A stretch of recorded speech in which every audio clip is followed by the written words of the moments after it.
Okay, so in our past unit, Unit 4, we were talking about balanced forces. And the thing with balanced forces, we're looking at situations where there's always a constant velocity. What we're going to do with Unit 5 is look at situations where there are unbalanced forces.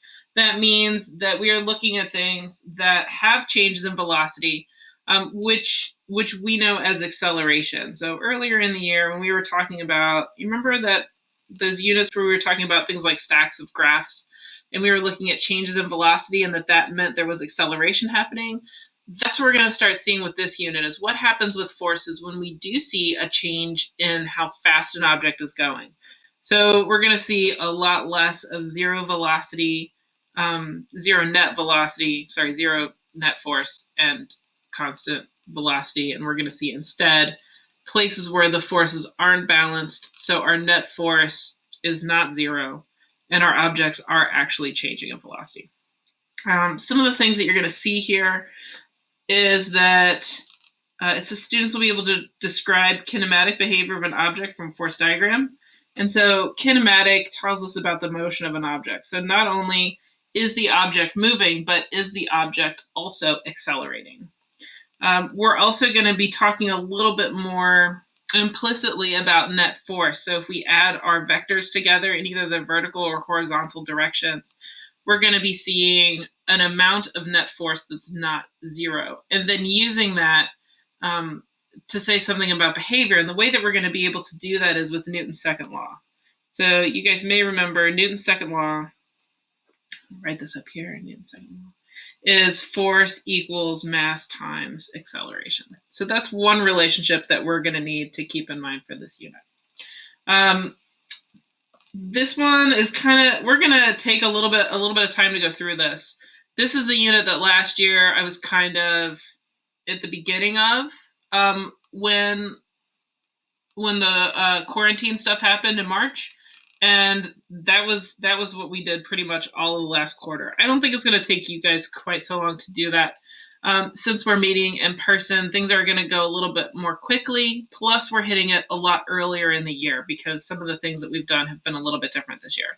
So I'm actually really hopeful that we're going to get to do some really cool stuff towards the end of the year that kind of got cut last year because we weren't meeting in person and things were just going pretty slowly for us. Anyway, you remember last year we weren't meeting 5 times a week, even we were just meeting 4 times a week.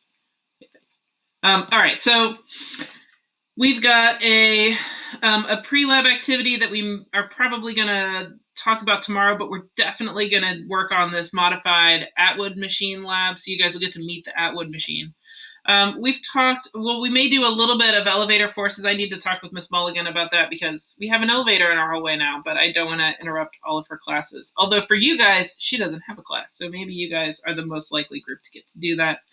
We've actually already done the friction lab, so we're going to skip over that.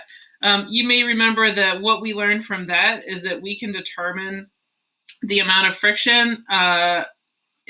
The relationship between friction and normal force is this coefficient of friction. And so we discovered that using our shoes. And so we'll be able to apply that idea in the future. What I'm going to do today, because we're going to have a little bit of time, is talk a little about this worksheet 1.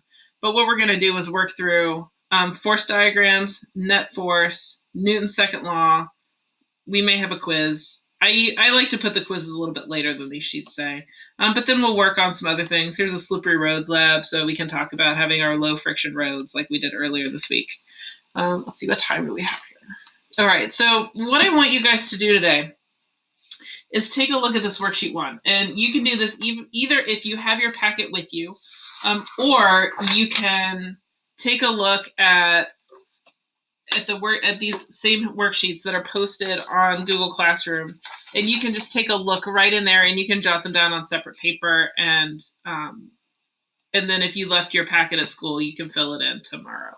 So what I want us to do is focus on drawing some force diagrams, and I'm going to show you a little bit about what we're going to do with this worksheet. So places that we're going to see force diagrams in this worksheet is with problem number 1, where it says construct a force diagram.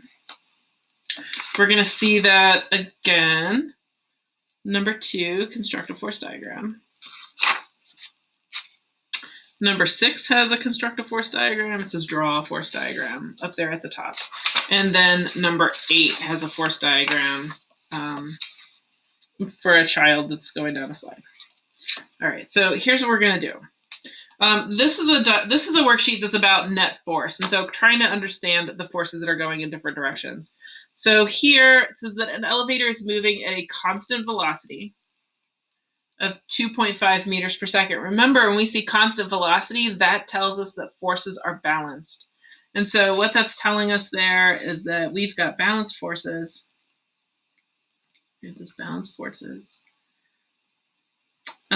So that our net force equals 0 newtons, which means if we added our forces together in the vertical directions, that we should equal 0. Another way that we've shown that in the past is that if we draw a force diagram, notice this says the force diagram for the passenger, and here it was telling us about the elevator. But our passenger and our elevator are hopefully moving at the same velocity, right? If you're moving at a different velocity than your elevator, you're not standing on the floor anymore. And that's kind of a bummer. So for my passenger, it just looks like he's standing on something. If I remove the elevator from this, it's just a guy that's standing there. He's not hanging from this cable. The box that the elevator is made of is hanging on that cable. So my person is experiencing gravity, and they're experiencing normal force. And we're told that they're moving at a constant velocity. So if we have a constant velocity, then that tells us that our net force is equal to 0 newtons, and that is equal to the sum of these two things, gravity plus normal. So that's what we're looking at with net force. So here our net vertical force is going to be the sum of those two. And because it's a constant velocity, we know that it's equal to 0 newtons.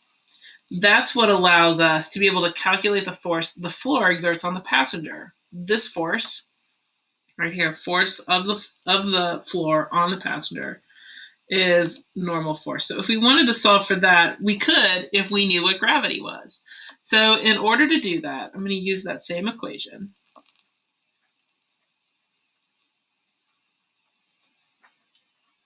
And I'm going to figure out what my force due to gravity is, which is going to be from Newton's second law, mass times acceleration due to gravity. So there's mass times my acceleration due to gravity is going to be, let's see, my passenger is 85 kilograms times minus 10 meters per second squared. It's going to give us minus 850 newtons. So if I know that gravity is minus 850, and I'm solving for that, draw an arrow here, my normal force is going to be equal to 0 newtons. And then I'm going to subtract Fg from both sides. So I'm going to do minus 850 newtons. So that's how I'm going to solve for normal force. What about if my elevator is now accelerating? If I'm accelerating, now I'm not balanced. Oh no. So we still have net force, but now our net force is going to be equal to mass times our acceleration. But we have to think about what that acceleration means, because this is going to be something that's not zero, they're not balanced. So we draw a force diagram. We're going to have gravity going downward. If it's accelerating upward, though, we're expecting our upward force, this normal force, the push upward from the elevator, to be greater than, right, this greater than Fg. It's got to be bigger, and it's got to be bigger by that much, right? So we're going to have the same equation. Net force equals Fn plus Fg, only now this is going to be equal to mass times acceleration, and the acceleration here is our 2.0 meters per second squared. So that's how this is going to start to change for us. Our passenger is 85 kilograms. Now we're going to multiply this times 2.0 meters per second. And that's how we're going to start to figure out our vertical forces. This is a little bit farther than I really want us to go today, but I wanted you guys to kind of see where we were headed. what I'd like for you guys to finish today with the time that we have left, and I think that we've got loads of time for this, is I want you to take a look at problem number 6 and problem number 8 and sketch force diagrams for each of those. I'm not even going to ask that you guys solve anything for those. I just want you to take a look at those and think about what forces you expect to see, and then to sketch them out. And they can either be directly on your packet if you have them. If you don't have your packet, they are posted online, and so you can pull those up on your computer and take a look at them. And just sketch those out and have them ready for tomorrow. If you want to, you can put on a little piece of paper and just tape it in there when you're done. And we'll be in good shape for that lab.